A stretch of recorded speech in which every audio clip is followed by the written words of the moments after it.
You're watching The Legal Breakdown. So, Glenn, we've got news out of Trump's D.C. trial where we've been awaiting a decision on Judge Chutkan reimposing a gag order on Trump. What happened here? So the judge reimposed the gag order. So Donald Trump once again is prohibited from talking about the witnesses or the substance of their testimony, the court staff, or Jack Smith and his team of federal prosecutors. So now we will sit back and wait to see when, not if, but when Donald Trump violates the newly imposed gag order. And you know what, Brian, there's an indication that he may already have, and I know we're going to talk about that in a minute. But right now, Donald Trump is laboring under these restrictions. He can't say these things. He can't post these things. He can't repost these things. And if he does, it's going to be up to Judge Chutkan how to deal with the violations of the gag order. Okay, well, in one of our last episodes, we also covered the topic of Jack Smith's request to impose a trigger as part of this gag order, where any violation of the gag order by Trump would trigger the process of moving him toward pretrial detention. How did she respond to that? In a really interesting and a somewhat curious way. So think about the New York gag order, right? We've all seen Judge Engoron up in Donald Trump's New York civil fraud trial impose money sanctions because Donald Trump a couple of times has already violated a gag order. That gag order up there is what I would call sort of a free-floating gag order. In other words, anytime Donald Trump violates it, Judge Engoron takes up the topic of, okay, what do I do? How do I sanction him? How much do I make him pay for violating my gag order? But now going from the New York gag order back to the DC gag order, the special counsel said, you know what, Judge, we don't want this to be just a free-floating gag order. Here's what we are requesting you do. We want you to make the gag order a specific condition of Donald Trump's pretrial release. What does that mean? Well, if you violate a specifically imposed condition of pretrial release, then the law says you can immediately be revoked on release and jailed pending trial. So this is why it's important to read the footnotes, because I have Judge Chutkan's brand new order here. And in a footnote, here's what she said about Jack Smith's request to make it a specific condition of Donald Trump's pretrial release.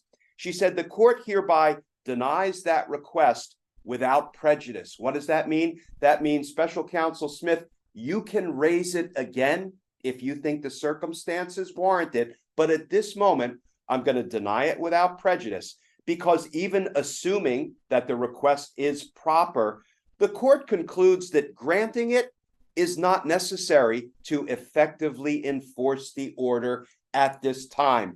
That's ominous, but it's not as concrete as I think Jack Smith would like it to be. Here's what she seems to be saying. She seems to be saying, I know it's still kind of a free-floating gag order. However, I think I have the tools to effectively enforce it. And the reality, Brian, is she does, because she has money sanctions available to her. She has any other number of sanctions or restrictions available to her. And she also has available to her pretrial detention, even if she hasn't fully embraced the procedural way Jack Smith was hoping to get there. She still has it available to her. But, you know, she backed off maybe 1 degree.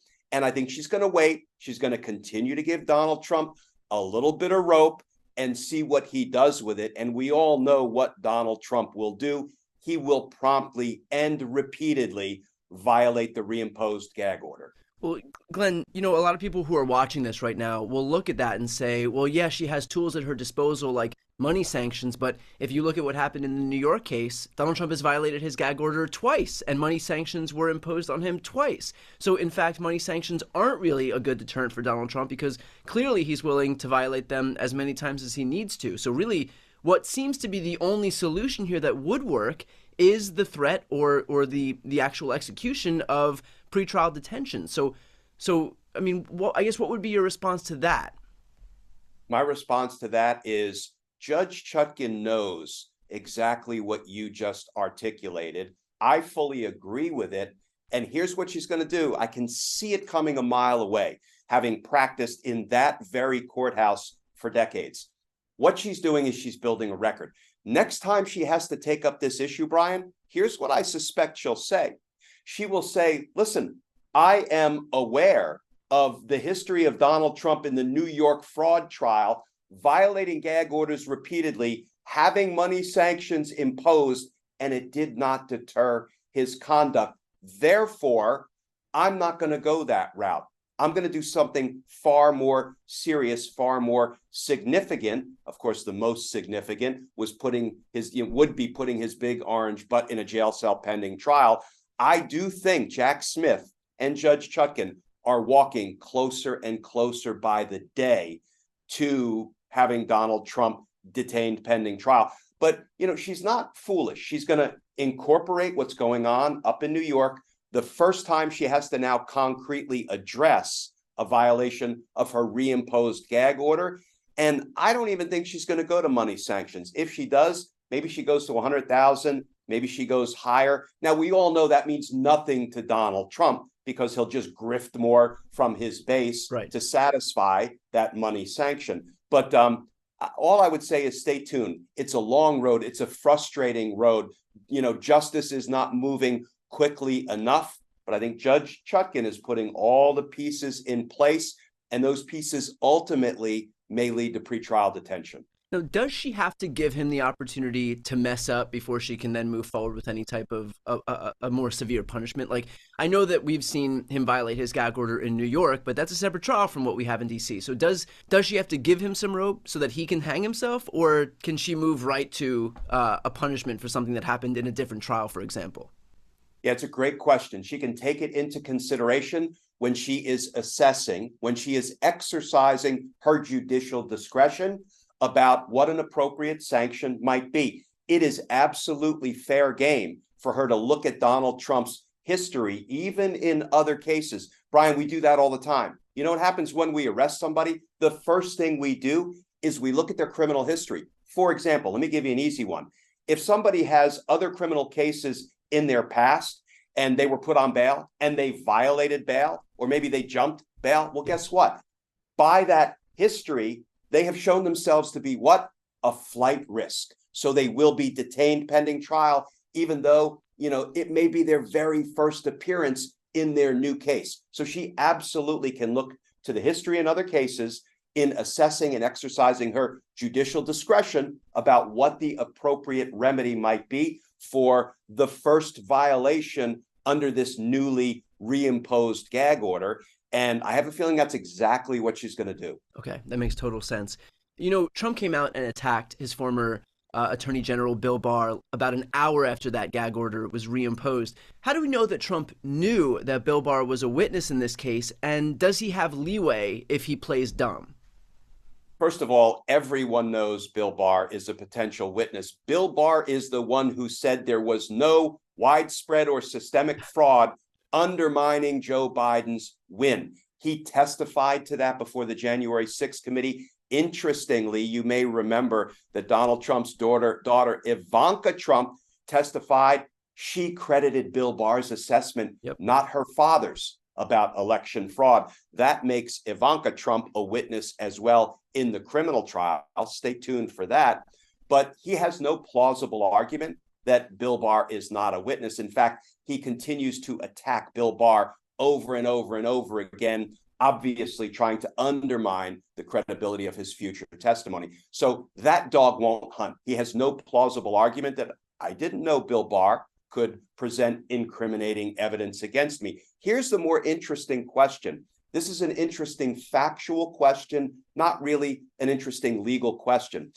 Judge Chutkan reimposed the gag order at 7:05 p.m. Eastern Time Sunday evening. I'm glad she's burning the, if not midnight oil, the early evening oil, even on weekends, trying to, keep Donald Trump's trial moving forward and trying to keep the witnesses from being harassed, intimidated, and threatened by Donald Trump. 7:05. About an hour later, I think a little over an hour, what do we see? We see Donald Trump posting something about Bill Barr that I think squarely violates the gag order. So what does the issue now become? About an hour after it was imposed, did Donald Trump know it had been reimposed, because if he did, now we have our first potential violation, and the judge will have to decide what sanction she should impose. Here's why I say it's an interesting factual question. Ordinarily, if a judge is going to reimpose or impose any kind of a restriction on a defendant, particularly on a Sunday, like when everybody is not in court, hearing her impose it in real time, she will have her court staff, her clerk, contact defense counsel, say to the defense counsel, the judge is about to reimpose the gag order, and she has instructed you to promptly notify your client about it, and then please let us know that you have done that. So there's a factual basis to conclude that Donald Trump knew he was once again under the gag order. So if Jack Smith wants to use the threats against Bill Barr or the intimidation of Bill Barr in Donald Trump's most recent post as a way to try to convince the judge that he violated the gag order just 1 hour after it was imposed, there's going to have to be an evidentiary hearing.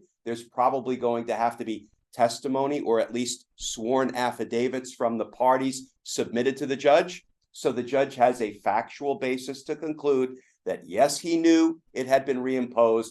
And yes, he posted something about Bill Barr, a witness, after it was reimposed that violated the gag order. Then she can go about sanctioning him up to and including revoking him on release and putting him in a jail cell pretrial. Don't know that we'll get there, but that is now the issue that she's going to have to contend with. And if she is contending with that issue, if she does bring forward some type of evidentiary hearing, will that happen quickly? What can we expect in terms of timing? Yeah, quickly, I think is a safe bet, because, Donald Trump poses a danger every day, not only to the witnesses, but to the people's right to a fair trial. And if I could urge all of our viewers, Brian, to do one thing, just go online, pull up this 9-page new order that was just issued by Judge Chutkan. It's a quick read. It's an easy read. And here's the thing. This will be published in the law books moving forward, but every word that she's writing is also being written for the history books. And her opinion and her ruling is so strong and so well reasoned and so definitively shoots down every argument offered by the defense attorneys for Donald Trump, that I would just urge everybody who cares about the rule of law, who cares about accountability and justice, to give it a read. And of course, for anybody who wants to read that, I'll throw it in the post description of this video. But with that said, there's obviously a lot to say on top of here as we figure out what's next. What are the next steps in terms of any punishment for Donald Trump already violating this newly imposed gag order? So if anybody wants to stay on top of it, make sure to subscribe. The links are right here on this screen. I'm Brian Taylor Cohen. And I'm Glenn Kirshner. You're watching The Legal Breakdown.